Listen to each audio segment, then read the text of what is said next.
Tips to balance your cortisol levels. Hi, I'm Megan. I'm a nutritional therapy practitioner and functional blood chemistry specialist. And when it comes to cortisol issues, there's a lot of information out there. It can be really overwhelming. So, I'm going to give you some simple tips to balance out your cortisol levels and get them back to where they're supposed to be. So, one of the big things that I want to talk about first is what cortisol levels should look like, because there's a lot of talk of like, what if I have high cortisol levels? What about low cortisol levels? And it's yes, but also you're kind of missing the bigger point is, so when we talk about cortisol levels, so when we first wake up, cortisol levels should be about here if we're thinking generally, and then they should spike about 30 minutes after we wake up, and then they should kind of slowly go down throughout the day. Now, within that curve, you can have a natural curve and all your levels can be high, all your levels can be low, but you can also have not a curve. You can have just a straight line. I was there at one point. I had just like a straight line throughout the entire day, which is not great. You can also have an inverse curve where you start low and get higher throughout the day, which is obviously not great. So it's really about rebalancing this cortisol curve, and you can test this via saliva. No, all day salivary test is going to be your best option. But even with those results, it's largely going to be the same thing. So here's a few tips to really address your cortisol levels. And I'll tell you, I personally did 9 different cortisol or adrenal fatigue protocols, all some of the best ones in the holistic functional medicine space. And none of them stuck until I took some of the bigger steps into my hands, which I'm definitely going to talk about. So number one, I'll say is, I talk about this all the time, but get outside first thing in the morning. Get some natural light in your eyes first thing in the morning. This is going to be almost like the number one thing and the easiest thing that you can do to get that natural big spike first thing in the morning, because that's going to help your body understand that it's, hey, it's morning time, it's, we need this natural light. Our bodies recognize the type of light that the sun provides, whether it's sunny or not outside, recognizes this natural light in our eyes and knows that it's morning and these cortisol levels should be at its highest. So if you can get outside shortly after you wake up, 5 to 20 minutes, it's going to be amazing. Now, if that's not possible, if you work night shifts, if you just, your schedule doesn't allow this, do the other things. But if this is an option for you, I would say this will be probably the number one most helpful thing. Next, eat breakfast. Make sure you eat breakfast within about an hour, hour and a half of waking up. Get a protein, get a fat, and ideally a fiber in there as well. This is going to be massively beneficial. So really prioritize this. If you want, I have on my TikTok page and my Instagram page several different videos about different ideas for this. So if you need some help with that, I can also create a video on here, but you can also check out those other platforms. Next would be to have some sort of mindfulness practice. So, a big thing when it comes to cortisol, we have to understand that cortisol is a stress hormone and we're undergoing some sort of stress. So, if we're undergoing some sort of stress, we need some way to manage this stress. And having a mindfulness practice can be a great first step in doing that. So when we think about mindfulness, this could be anything from meditation, journaling, breath work, very gentle, like trauma-based yoga. Like there's a lot of different options out there. And it's not, I think a common misconception is this is supposed to like stop your mind. It's not. It's about bringing awareness and being present in your body and not having all of those like million thoughts going through your head, just being all the way out there. So it's really just bringing focus back to your body, bringing focus to the present moment, and helping you relax just a little bit in that present moment. And this doesn't have to be like a huge thing. This could be 1 minute. This could be 3 minutes, 5 minutes, 10 minutes. Like you can definitely do more than that, but this doesn't have to be some big, long, crazy thing. This can be just a few deep breaths for a minute, and this will be helpful long term.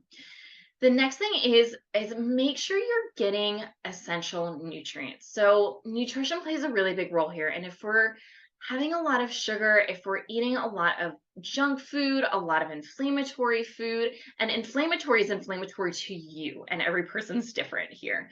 But a lot of inflammatory food, this is going to be really stressful on the body. So prioritize protein, make sure you're getting your fat in there. For most people, I wouldn't recommend going too low carb. And make sure you're fueling your body. Focus on whole foods, focus on fueling your body, and that should be a good place to be. Next would be movement. So movement is super good, super beneficial, as long as it's not too stressful on the body. And that will vary person to person, but I will say that your heart rate should stay low. I typically recommend, if we have a lot of issues with cortisol, that we keep it to like 30 to 45 minutes. But you could do yoga, walking, strength training, Pilates, like any of these things, like active mobility, any of these types of exercise. But I would really limit like intense cardio, HIIT training, like cardio with weights, like any of that kind of stuff that's really going to be very stressful on your body, because the whole goal is to limit stress on your body. The next big one is sleep. So we need sleep. And if we have cortisol issues, we're probably not sleeping the best. So, once again, like if we have getting natural light in our eyes when the sun is setting, having a bedtime routine or some sort of wind down routine. And once again, this doesn't have to be crazy. This could be like 10 minutes long. Wash your face, brush your teeth, maybe do some deep breaths. Maybe you read a little bit. It doesn't really matter, but you have to prepare for bed. And this is going to be really important. You can also supplement temporarily to help with sleep. Cortisol Manager by Integrative Therapeutics is great. A full spectrum hemp oil can be really great as well. There are other options, but those are usually my first go-to. I would say on top of that, magnesium glycinate is also a really, really good one. Magnesium is also depleted for a lot of people who have cortisol issues. But the two really big things, so let's say you've done all of this other work and you still have cortisol issues. The two really big things, especially that I see in my practice, this was certainly the case with me, that people don't address when it comes to cortisol issues is, number one, bigger stressors going on inside of the body. You can do all of this other work outside of the body, but if you've got some big issues going on inside the body, if you've got massive gut issues, if you've got toxicity issues, if you've got overgrowth issues, massive nutrient deficiency issues, your body is not going to be able to calm down until we address some of these bigger things. And if we address these bigger things, your stress levels are naturally going to go down inside your body, which means that you're going to be able to handle generally more stress outside. So your day-to-day life that's pretty stressful, that you can't do a whole lot about, is not going to be as big of a deal, because you've addressed these big internal stressors and your overall stress level is going to be lower. The other piece of this is nervous system regulation. Almost everyone I work with who has cortisol issues has a history of trauma.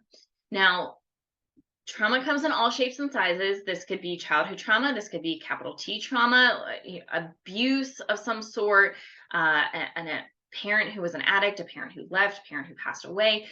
Big classic traumas is these big capital T traumas. But this could also be little t traumas throughout our life, especially in childhood, though. This could be things like not feeling loved, not feeling like you fit in with your family or your friends, not feeling valued or appreciated. These kinds of things are less commonly associated with trauma, but are trauma. And our nervous system isn't going to feel super safe unless we address some of these traumas. So we have to get our nervous system back to a feeling of being safe, or feeling safe for the first time for a lot of us. And those two pieces together, if you address those two pieces, I can almost guarantee that you're never going to have a cortisol issue again, unless something super crazy happens. But even still, your body will be able to handle it, as long as it's a short-term thing, because our bodies were designed to be able to handle it. But if we have all this other stuff going on, your body's not going to be able to handle it. And you can do all the supplements you want in the entire world for cortisol. You can do it for 3 months, 6 months, it doesn't matter. They're going to come back unless you address these two last big things. And that's how you really address cortisol issues long-term for good. So be sure to subscribe, follow for more.